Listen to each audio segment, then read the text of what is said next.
Welcome to the Culture Chat hosted by WorkXO. Our mission is to upgrade work. Find out more about our Workplace Genome Project at workxo.com. And now, over to our host for today. Hello, everybody, and welcome to another edition of the Culture Chat podcast. My name is Jamie Nodder, and I'm here with Charlie Judy. We are founding partners of WorkXO. And we are excited today to have a conversation with Aaron Deal from Improve It in the Chicago area. Having a conversation about improv and how improvisation relates to organizational culture. I am particularly excited about this topic because I do find as we get into conversations around organizational culture, I think a lot of companies try and lock it in, and get clear on what their culture is, which is good, but maybe don't realize that, in fact, it's sort of a living, breathing thing and needs to be evolving and moving. And so I think this conversation should touch on some of those topics, and I'm really happy about that. So to get us going, I'm just going to kick it over to Charlie, and you can take it away. Cool. So, Jamie, thanks. And Aaron, so glad you're here. Hello, everybody. Glad you're listening. Jamie and I were just talking about the fact that we both were off in the woods this weekend, and so our brains are still kind of acclimating to the urban environment and the world of work. I think there's probably a podcast, Jamie, somewhere along like nature and culture, how those two come together. In fact, I think we could talk about it right now. But we'll see. That's somewhere out there. It's amazing the whole assimilation from one environment to the next. But I'm feeling recharged. So Erin is one of those people that you kind of get in the room with her and go, yeah, like this person gets it big time. Cool stuff, great energy. A lot of fun, and I think has a great product / service for getting teams together and helping them with soft skills and training in a really unique way. I've yet to experience it firsthand, but I'm going to. I couldn't make the most recent, but I'm going to sign up for the next one. Erin's here in Chicago, and she's the founder of a company called Improve It. And we're thrilled to have you here, Erin. Tell us a little bit more about you and about your organization, and then we'll pop into the topic. Yeah, absolutely. Well, first of all, thanks so much for having me. I'm very excited to be here, and for the wonderful introduction, Charlie. That was my cheeks were pink. No, I have been an improviser and performer pretty much my entire life. So I grew up in the theater and dancing. I went to Clemson University, go Tigers, where I danced there and graduated with the goal of becoming a talk show host, which is a real, amazing thing for a parent to hear from their child. So I knew that I wanted to get into improv as a way to train, to just develop myself personally. And so I moved to Chicago and started taking improv classes. And while I was doing that, had a day job, so to speak, in experiential marketing and then in recruiting. And during that time, I was seeing everything I was learning in the theater and just in my life spilling over into my professional life and into my personal life. And I really was using the things that I was taught to do on stage in my professional career. And I did business development and consulting for this recruiting firm. So I was constantly meeting new people. I was constantly having to be on and going into different organizations every day. I really saw that because I was doing somewhat of a sales job. I was going to these companies. I was seeing different company cultures. I was walking in and experiencing what I thought really was working in that company, but what I also saw wasn't working. And so through that, developed an idea for Improve It. I wanted to have a very cost-effective and competitively priced service so that even a smaller to mid-sized organization could utilize what we do. I wanted to utilize the people that I knew in the improv community who would be very excited to bring the joy of what we do into companies and in organizations.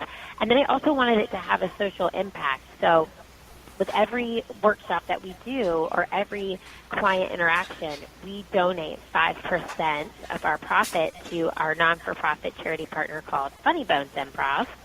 And Funny Bones Improv provides volunteer improvised performances for sick children and their families in hospitals in Chicago and New Orleans.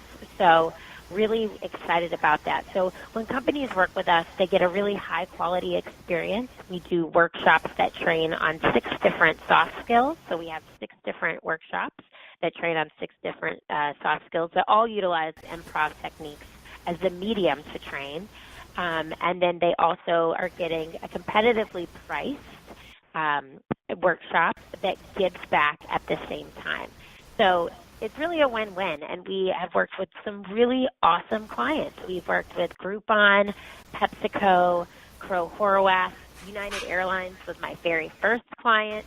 And the list continues to grow and grow here in Chicago, and we've actually started to expand outside of just the city of Chicago into other organizations all over the U.S. So it's been really exciting, and 2014 is when we opened our doors, and during that time, we were lucky enough to win an award from the Chicago Red Eye, which is affiliated with the Chicago Tribune, which was it was called the Chicago's Big Idea Awards, and we won in the art and design category, which gave us a lot of publicity and a lot of opportunity to reach a lot of people.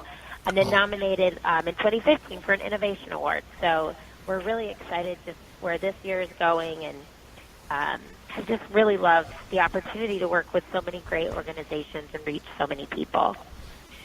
That's awesome. Yeah, it's really awesome, and it's a good kind of combination of feel good and have fun and important work. Like, you know, equipping leaders in the world of work to be more effective is an age-old industry. And I'm not sure anyone has really come up with anything as innovative and as exciting as what you guys are focused on. So that's really cool. So let's kick it off then. I mean, let's just open this broad topic and see where it goes. From where you sit and all the organizations that you've worked with, Aaron, and this kind of wonderful science/art of improv, what can we learn about workplace cultures, making them stronger, et cetera, from improv and kind of all that it involves? Let's just start with that. Absolutely. Well, I think the first thing that has to happen in order to create a positive workplace culture is there has to be a playing field where everybody has an equal opportunity to feel valued and supported, and their ideas are heard. So improv's really big tenet is yes and. That's the really first and only biggest rule in improv. And if you've ever seen an improv show, you can see on stage the audience gives a suggestion of one word, and in a long-form improv set, we then take that to a 30-minute set of improv just based on that audience suggestion. And it's really apparent on stage when improvisers aren't agreeing with each other and they deny and negate what the other person has said, that the scene really cannot go forward, that there is no connection there between what they're doing. So if I were to say to you, Charlie, oh my gosh, I'm ready to operate on this patient, and I was telling you in that scene, I'm a doctor, and you said, okay, and you called me something completely different other than a doctor and negated my scene and said, oh, well, I thought we were at the dog park, you know, and that way we are completely on 2 different playing fields. The audience already feels uncomfortable, and we feel uncomfortable because there's nowhere to take it. But if you were to come in and say, oh, doctor, here's your scalpel, and give me that scalpel and give me that gift of supporting my idea, then right then and there that scene is going to charge forward, and it's going to be very enjoyable for the audience to watch and for the improvisers to play. And the same thing goes in an organization. So if somebody comes to the drawing board with a brand new idea or has some type of culture innovation that they want to implement, and they are told no right off the bat, automatically they feel devalued and that their ideas weren't heard, And it sort of stifles that communication, and it stifles that ability to have that team connect with one another and really grow and get something and make something better than if one person was just sharing an idea. So it really enforces a yes culture, which is what we really try to bring in with our workshops, is we want people to hear each other's ideas, and it's not necessarily saying, I completely agree with you. It's, yes, I hear your idea, and I'm going to add something to it. So it's not even saying the words yes and, it's a philosophy and it's a way of life, but it's really just hearing what that person says, adding something to it, and creating something bigger and bigger. And I like to use my improvisers as an example because they do this all the time in the way that they communicate. And so we'll say something and somebody will add to that, and someone will add to that, and someone will add to that. And it's not necessarily saying yes and, but it's yes anding in a sense of, I hear your idea, I think that was great, I'm going to add something to it. So it's really implementing that in first and foremost into a workplace culture so that they can develop the type of culture that they want to implement and understand what the other people have to say, and really making it a place where people feel that the exchange of ideas is high and that they can exchange ideas because they feel empowered to do so. So let's pause here for a second because I want to get Jamie's reactions. I've got like lots of things flying around my head, but I mean, it seems like this. We could have a podcast on this one theme alone, and that is level playing field. I think that's really, really powerful. Jamie, what are your reactions to some of these things? No, well, I agree. I think yes, and Charlie. Right. No, I think what's really interesting to me about this, and it sort of relates to what I said in the beginning, but I think something that we talk about with organizational culture is that it's everyone's job, right? And there's a lot of sentiment when you talk about culture that it's the leaders who set the culture, and there's some truth to that in the sense that they have more power and that they can exercise that in shaping the culture.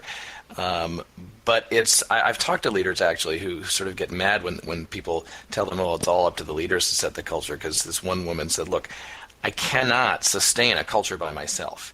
Everyone has to make culture their job, and you can't expect people to sort of step up and take ownership to shaping the culture if everything they say gets the Heisman, and says, well, no, you can't do that, or that doesn't work around here, or all of those sort of, we always done it that way kind of excuses.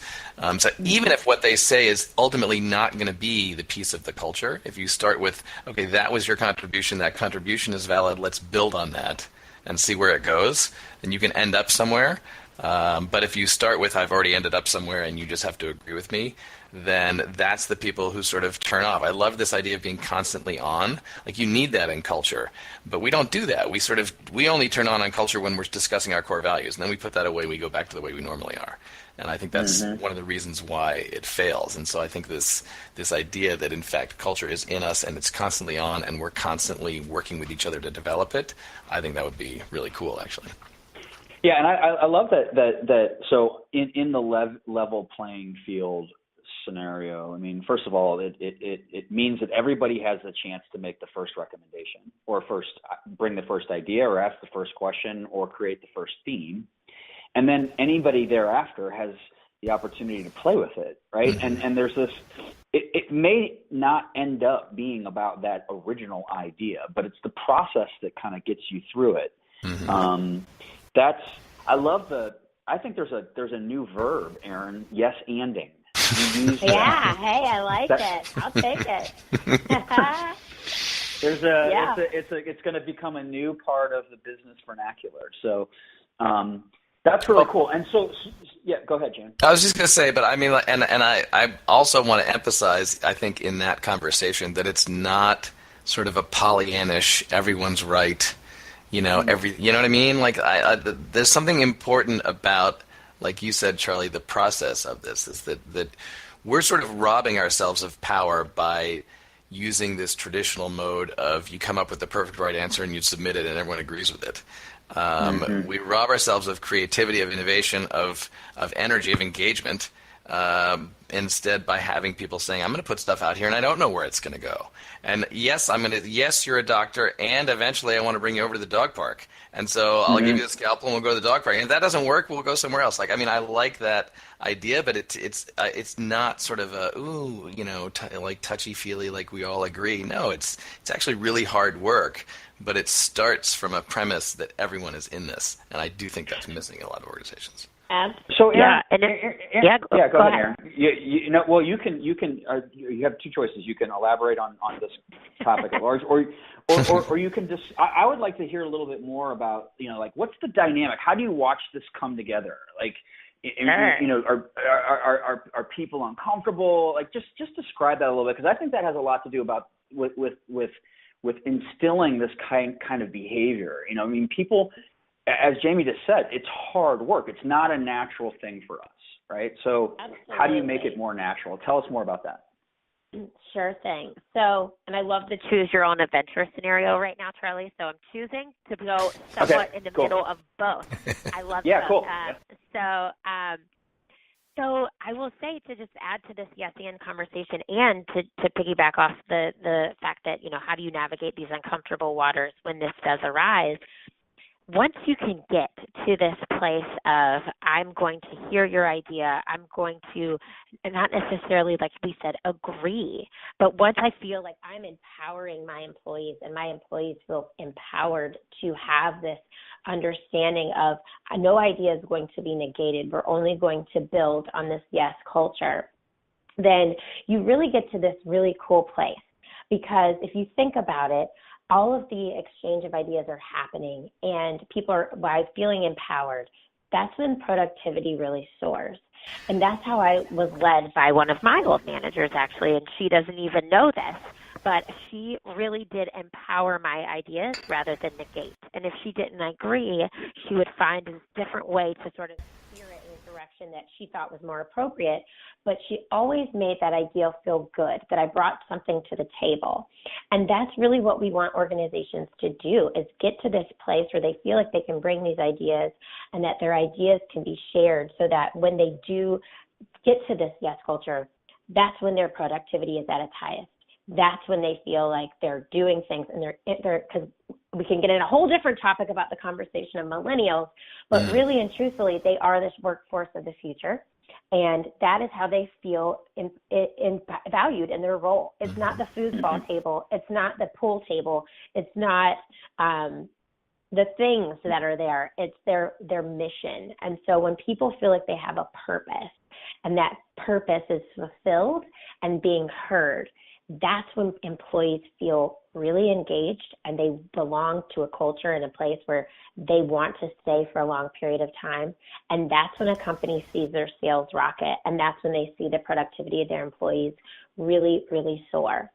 So how we navigate through this in terms of making this, feeling of uncomfortableness in the beginning. And trust me, we are very aware of it, because we do this every single day. So, and I always start off a workshop saying, we know that what we do is going to push you outside of your comfort zone. So we make it a very important piece of our workshop that we call it our circle of trust. So we always have people standing in a circle, and we always have people standing when we're talking, just because that makes them feel more engaged. And we always ask questions to lead to the answers that we want to get to. So always through our workshop, we are empowering them the entire time to come up with their own ideas, so they feel like that was their idea, but we're formulating the questions to get them to get that response.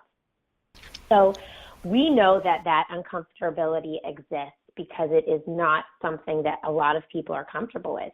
In an organization, you have all different types of people. You have the positive Pam cheerleaders, you have the Debbie Downers and the negative Nancys.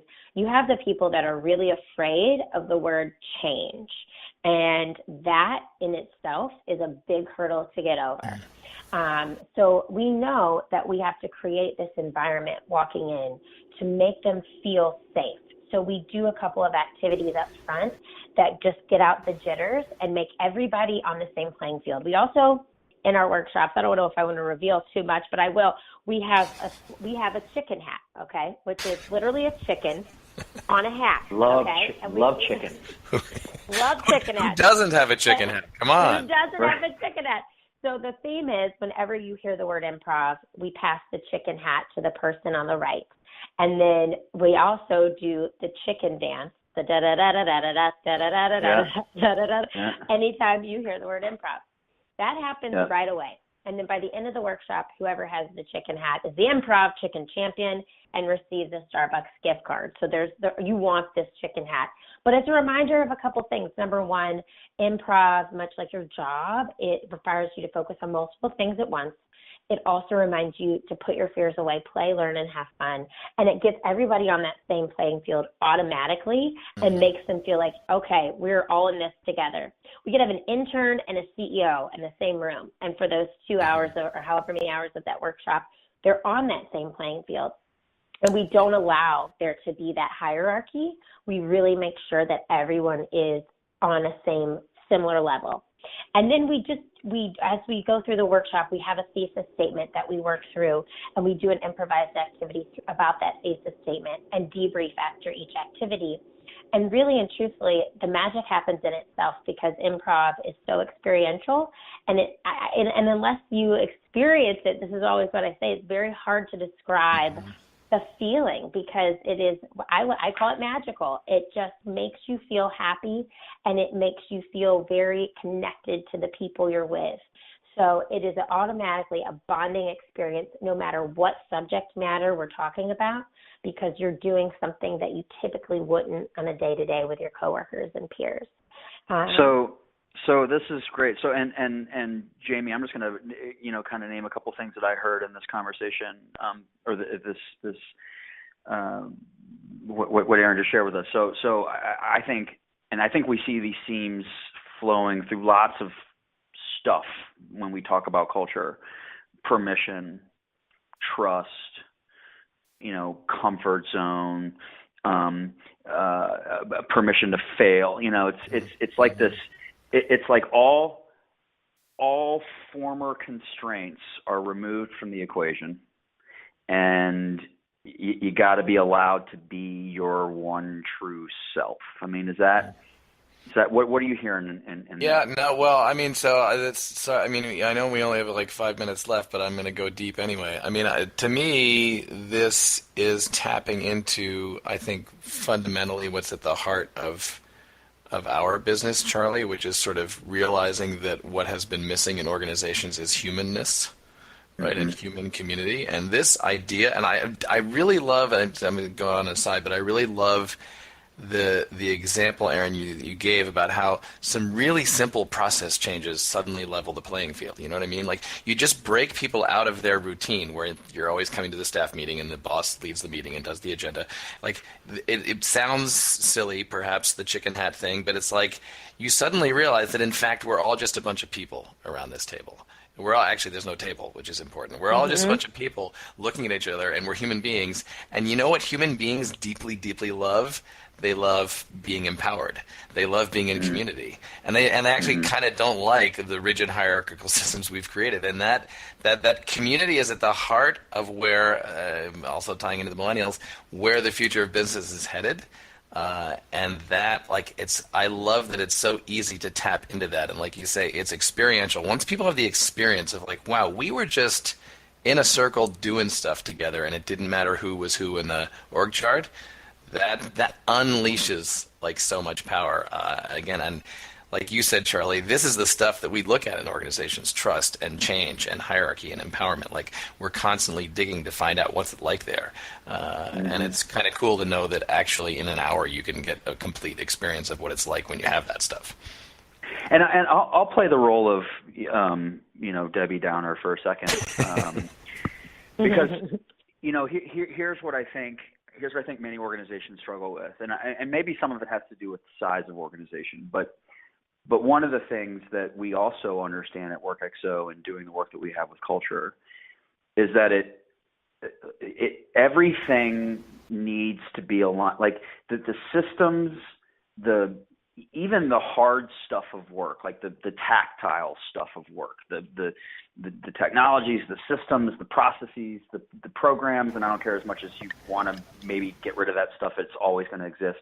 All of that stuff has to really support the culture. And so, I see these workshops as being this really nice ecosystem, this kind of this controlled, safe environment.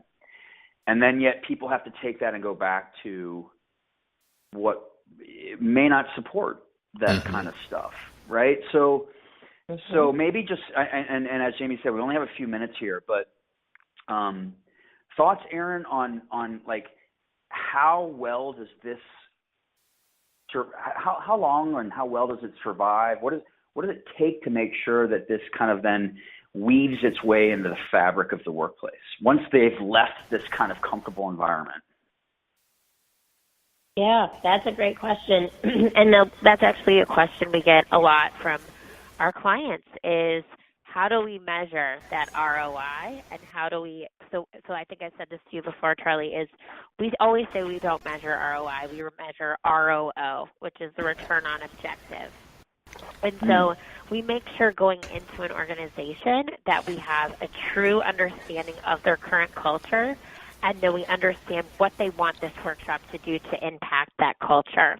And so we do have a workbook that they use, and they, at the end of the workshop, will fill out. And a week later, we follow up with a questionnaire that relates back to that workshop to make sure they're implementing those key messages and those key follow-ups that we've asked them to do. And we have some challenges for them as well to implement. So they aren't just having that really fun 2-hour workshop, and most of our workshops are 2 hours.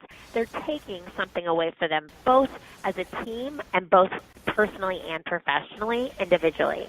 I will say it's hard in a 1-2 hour period to really see a true impact, but I have very great success stories from several of my clients, American Marketing Association as one of them, who has really taken the yes and philosophy and the tenets of improv to heart and has utilized that on how they build and impact their culture moving forward. And they really do believe in that philosophy and have done tons of things within their workplace, both on the interior side, meaning their office space, making sure that it's more collaborative.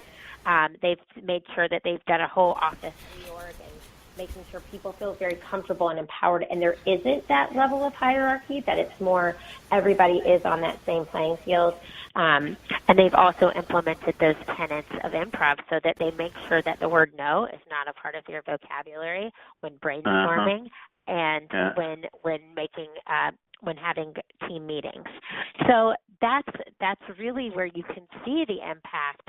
And I will say we work with several organizations over a longer period of time, so we're still in that development period of what they've actually gotten from it, and so how we can take that data and measure them against their across their success. But it really does makes people think. It reinforces what they already know and enhances their existing skills, but it's a conversation starter. So it really gets that ball rolling, and it's a great way to kick it off if it's something your company is looking to do. So here's how I would kind of respond to this, which, I mean, you brought out a couple things which I think are just awesome. I mean, it's a lot about, sounds like, Aaron, it's a lot about getting intentional about this, right?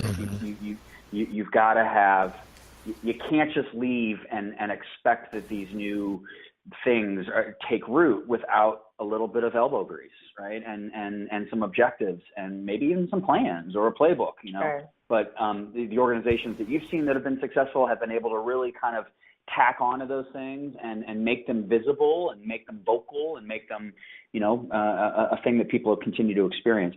This is an awesome conversation. I'm bummed that we only have 28 minutes to talk about it.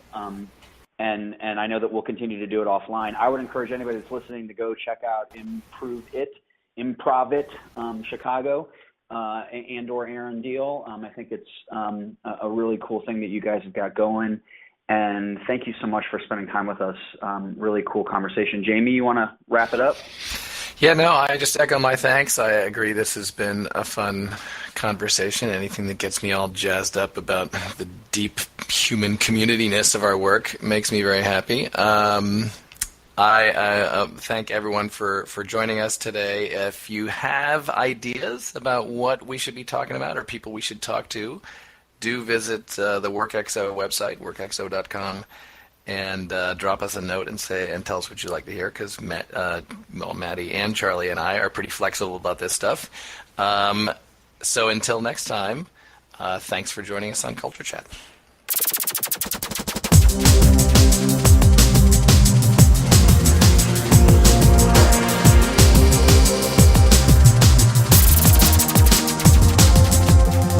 And that was the Culture Chat today. We'll have some highlights up on the blog soon. Find out more about WorkXO and how to map your workplace genome at workxo.com.